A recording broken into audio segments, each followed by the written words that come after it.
ජීවන වියදම ඒක ඉතින් අපි හැමෝටම දැනෙන දෙයක් නේ. හැබැයි අපි කවදා හරි හිතලා බැලුවද මේ මිල වැඩිවීම වලට හේතු වෙන්නේ මොනවද කියලා? අන්න ඒක තමයි මේ විග්‍රහයෙන් අපි බලන්න යන්නේ. විශේෂයෙන්ම ප්‍රවාහන වියදම් අපේ පර්ස් එකට කොහොමද බලපාන්නේ සහ 2026 මාර්තු මාසේ දත්ත වලින් මොකද්ද මේ ගැන කියවෙන්නේ කියලා. හරි. එහෙනම් වැඩේට බහිමු. මෙන්න මේ ඉලක්කමෙන් තමයි හැමදේම පටන් ගන්නෙ. 2.2 මේ තමයි 2026 මාර්තු මාසයට අදාළ ප්‍රධානම උද්දමන අනුපාතය. දැන් මේ ඉලක්කම ඇතුලේ මොකක්ද හැංගිලා තියෙන කතාව? හරි. දැන් බලන්නකො මේ ප්‍රස්තාරය දිහා. මේකෙන් පෙන්වන්නේ අවුරුද්දෙන් අවුරුද්දට කොච්චර වේගෙන් මිල වැඩි වෙනවද කියන එක. පෙබරවාරි මාසෙදි මේ වේගය තිබ්බේ 1.6. හැබැයි මාර්තු මාසෙ වෙද්දි ඒක 2.2 වෙනකම් පැනලා තියෙනවා. ඒ කියන්නේ බඩු මිල වැඩි වෙන ස්පීඩ් එක තව තවත් වැඩි වෙලා තියෙනවා. හැබැයි දැන් මෙතන ප්‍රශ්නයක් තියෙනවා. හැම දෙයකම මිල එකම විදිහටද වැඩි වෙන්නේ? සමහර විට එහෙම නෙමෙයි වෙන්නේ නැති නේද? අන්න ඒක දැනගන්න නම් අපි අර ලොකු ඉලක්කම ඇතුළට කිමිදිලාම බලන්න ඕනේ. හරි.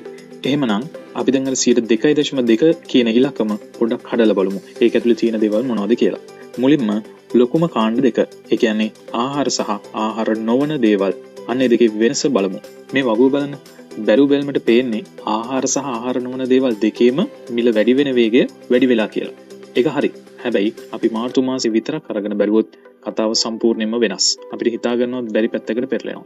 මේක තමයි මේකේ තියෙන රසවත්ම කොටස. අවුරුද්දටම බලන එක පොඩ්ඩක් පැත්තකින් තියලා අපි දැන් මාර්තු මාසේ විතරක් මොකද උනේ කියලා බලමු. පෙබරවාරි මාසේ ඉඳන් මාර්තු වෙද්දී සමස්ත මිල ගණන් 0.25කින් වගේ පොඩ්ඩක් වැඩි වෙලා තියෙනවා. මෙන්න මෙතන තමයි පුදුම හිතෙනම දේ.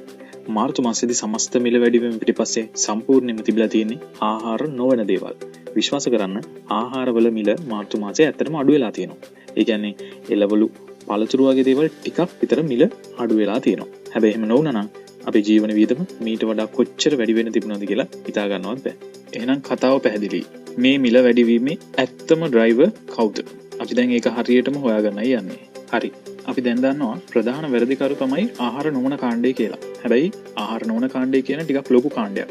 මේක ඇතුලේ විශේෂයෙන්ම මේකට බලපෑවේ කවුද කියන එක හොයලා බලන්න ඕනේ. එහෙනම් මෙන්න තියෙනවා ලස්සනම කතාව. මුළු මිල වැඩිවීමට හේතුව ආහාර නොවන කාණ්ඩය. හැබැයි ඒක ඇතුලේ තියෙනවා ප්‍රවාහනය. ඔව්. බස් ගාස්තු, පෙට්‍රල්, ඩීසල් අන්න ඒ වගේ දේවල් තමයි මේ මාසේ ජීවන වියදම උඩටම අරන් ගිහිල්ලා තියෙන්නේ. දැන් අපිට ප්‍රධාන හේතුව හම්බුණා. හැබැයි අපි මේක ටිකක් ලොකු චිත්‍රයකින් බලන්න ඕනේ. මේ වෙච්ච දේ සාමාන්‍ය එකපාරක් වෙච්ච දෙයක්ද එහෙම නැත්නම් ලොකු ට්‍රෙන්ඩ් එකක පටන් ගැනීමක්ද කියලා. මේක තේරුම් ගන්න හොඳම ක්‍රමය තමයි කෝ ඉන්ෆ්ලේෂන් එක බලන එක. එහෙම නැත්නම් මූලික උද්දමනය දිහා බලන එක. මූලික උද්දමනයේදී කරන්නේ නිතර මිල උඩ පහළ යන දේවල් අයින් කරලා ආර්ථිකයේ ඇත්තම ට්‍රෙන්ඩ් එක මනින එක. මහ බැංකුව දීලා තියෙන දත්ත අනුව බැලුවාම ඒකත් පෙබරවාරි මාසයේ 2.1 ඉඳලා මාර්තු මාස වෙනකොට 2.5 වෙනකන් වැඩි වෙලා තියෙනවා. ඒ කියන්නේ යටින් දිවෙන ප්‍රවණතාවයත් ඇත්තටම තියෙන්නේ ඉහළ යන පැත්තටමයි. ඉතින් මේ තත්ත්වයත් එක්ක ඉස්සරහට මොකද වෙන්නේ? මහ බැංකුව මේ ගැන මොකද හිතන්නේ? අපි දැන් බලමු එයාලගේ අලුත්ම අනාවැකි මොනවද කියලා. මෙන්න මේ ඉලක්කම හොඳට මතක තියාගන්න. 105 මේ තමයි මහ බැංකුවේ ටාගට් එක. ඒ කියන්නේ උද්දමනය පාලනය කරලා තියාගන්න ඕනි මට්ටම. ඊළඟට තියෙන වැදගත්ම කාරණේ තමයි මහ බැංකුව දැන් කියනවා අර 105 කියන ඉලක්කයට අපි හිතුවටත් වඩා කලින් යන්න පුළුවන් වෙයි කියලා. සරලවම කිව්වොත් බඩු මිල වැඩි වෙන එක අපි බලාපොරොත්තු වුණාට වඩා ඉක්මනට අපේ ටාගට් එකට එනවා කියන එක. හරි. ඉලක්කම් ගැන කතා කරා ඇති. අපි දැන් බලමු මේ ඔක්කොම දේවල් සාමාන්‍ය මිනිස්සෙගේ එදිනෙදා ජීවිතේට, ඒ කියන්නේ අපේ පර්ස් එකට කොහොමද කෙලින්ම බලපාන්නේ කියලා. මේක වැදගත් වෙන්නේ ඇයි? මේ හැම දෙයකම අවසාන ප්‍රතිඵලය තමයි පර්චේසින් පවර් එක. එහෙමත් නැත්නම් මිලදී ගැනීමේ හැකියාවට වෙන බලපෑම. මොකද්ද මේ පර්චේසින් පවර් කියන්නේ? හිතන්නකෝ ඔයාගේ අතේ රුපියල් 1000ක් තියෙනවා. ඒ 1000න් තමයි ඔයා ගිය මාසෙත් බඩු ගත්තේ. මේ මාසෙත් ඔයා බඩු ගන්නේ රුපියල් 1000කින්මයි. හැබැයි මේ මාසේ ගිය මාසෙට වඩා ඔයාගේ බඩු මල්ල පොඩි. අන්න ඒකට තමයි කියන්නේ මිලදී ගැනීමේ හැකියාව අඩු වෙනවා කියලා.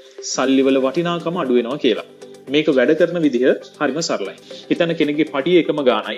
හැබැයි එයාට බස් එකට, කෝච්චියට, වාහනයට යන වියදම එකපාරම වැඩි වෙනවා. සමහර විට එළවලු ටිකක් මිල අඩු වෙන්න පුළුවන්. ඒත් ඒකෙන් ලොකු වෙනසක් වෙන්නේ නැහැ. මොකද අර ප්‍රවාහන වියදම වැඩි වුණ නිසා අනිත් දේවල් වලට වියදම් කරන්න අතේ ඉතුරු වෙන ගාණ අඩු වෙනවා. ඉතින් මෙතන තියෙන වැදගත්ම පාඩම තමයි අනෙක් දේවල් වල මිල පොඩ්ඩක් අඩු වුණා කියලා වැඩක් නැහැ. ප්‍රවාහනය වගේ අත්‍යවශ්‍යම දෙයක මිල එකපාරටම ගොඩක් වැඩි වුණොත් ඒකෙන් මුළු බජට් එකම හිර වෙන්න පුළුවන්. එහෙමනම් අවසාන වශයෙන් හිතන්නට ප්‍රශ්නයක් ඉතුරු කරලා යනවා. ගමනක් බිමනක් යන එන වියදම වැඩි වෙද්දී අපිට නොදැනුවත්වම අතහරින්න සිද්ධ වෙන්නේ මොනවද? සමහර විට ඒක අපේ දරුවෙක්ගේ අධ්‍යාපන වියදමක් වෙන්න පුළුවන්. එහෙම නැත්නම් පවුලේ විනෝද ගමනක් වෙන්න පුළුවන්.